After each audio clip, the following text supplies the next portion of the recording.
Assalamualaikum warahmatullahi wabarakatuh. Saya Sarla Putri. Kali ini saya akan menjelaskan tentang 3 pendekatan komunikasi antar budaya. Yang pertama ada pendekatan ilmu sosial fungsionalis. Pendekatan ini lebih didominasi oleh paham fungsionalis. Pendekatan ini menekankan pendekatan yang bersifat etik. Metode penelitian ini memandang bahwa hanya peneliti yang benar-benar bebas dan berbeda di luar sasaran penelitian akan melakukan penelitian dan menghasilkan kesimpulan yang bersifat objektif.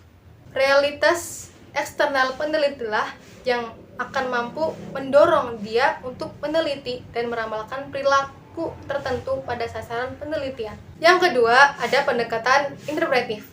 Pendekatan ini merupakan kebalikan dari pendekatan ilmu sosial fungsionalis. Kalau tadi pendekatan ilmu sosial fungsionalis bersifat etik, kalau pendekatan interpretif bersifat emis.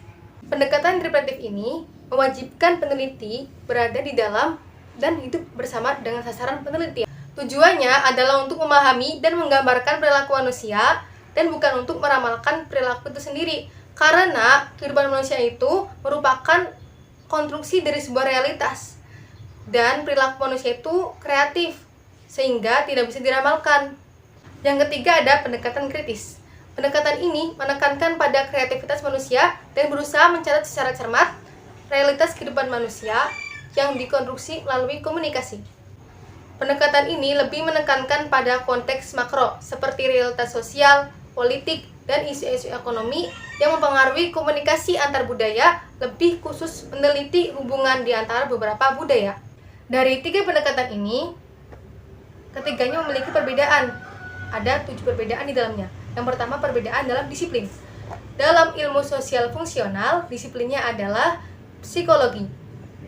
Psikologi adalah salah satu bidang ilmu pengetahuan dan ilmu terapan yang mempelajari tentang perilaku, fungsi mental, dan proses mental manusia melalui prosedur ilmiah.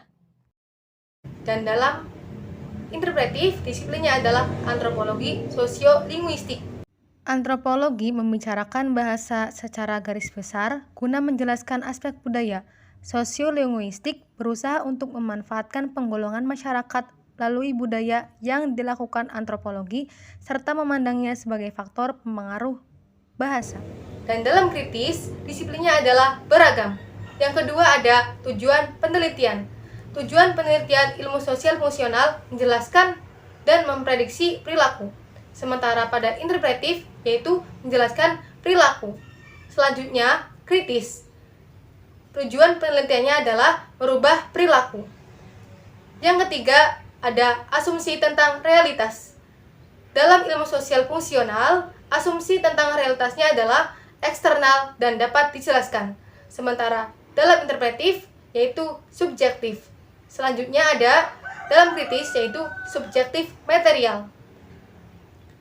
Selanjutnya yaitu asumsi tentang perilaku manusia.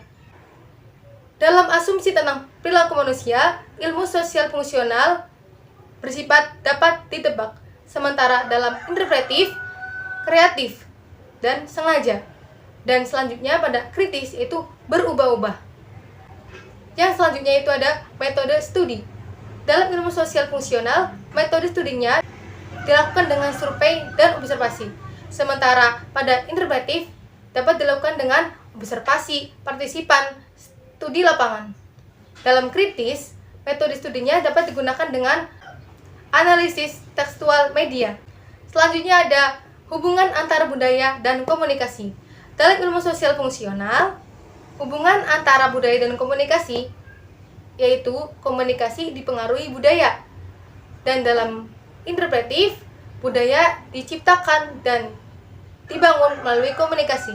Sementara pada kritis, budaya adalah sebuah tempat dari perjuangan kekuasaan. Yang terakhir yaitu kontribusi pendekatan. Kontribusi pendekatan pada ilmu sosial fungsional yaitu mengidentifikasi kultural, mengenali perbedaan kultural pada banyak aspek komunikasi, sering tidak mempertimbangkan konteks. Kontribusi pendekatan pada interpretif yaitu menekankan bahwa komunikasi budaya, perbedaan kultural dipelajari dalam konteks. Sementara kontribusi pendekatan pada kritis yaitu mengenai kekuatan ekonomi dan politik dalam kebudayaan dan komunikasi, menyatakan bahwa interaksi antar budaya digolongkan oleh kekuasaan. Sekian, itulah yang dapat saya jelaskan. Kurang lebihnya mohon maaf. Wassalamualaikum warahmatullahi wabarakatuh.